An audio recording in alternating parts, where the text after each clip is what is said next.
Welcome to the Rim Break Rodeo. We hope this video helps. In this video, I will show you how to cook a delicious spaghetti sauce from scratch. We'll start by gathering our essential ingredients. You'll need about 2 pounds of ripe, crushed tomatoes, 4 cloves of garlic, and 1 medium onion. For a hearty sauce, choose 1 pound of ground meat, like beef. Don't forget your olive oil, a tablespoon of dried oregano, and 2 tablespoons of tomato paste.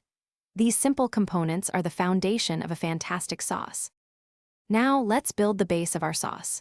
Begin by heating 2 tablespoons of olive oil in a large pot over medium heat.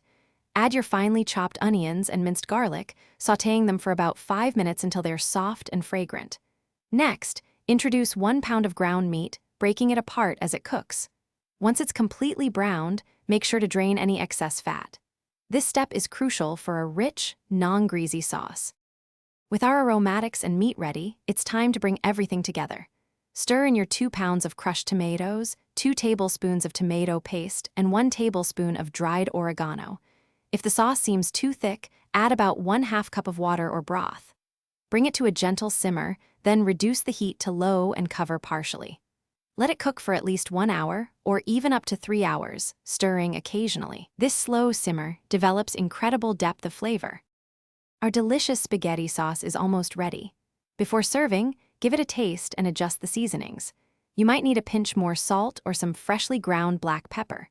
For a burst of freshness, stir in a handful of chopped fresh basil or parsley during the last 10 minutes of simmering.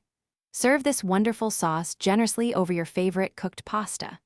A sprinkle of grated Parmesan cheese and a drizzle of extra virgin olive oil will complete your perfect meal. Enjoy! Thanks for watching. Consider subscribing if we helped you.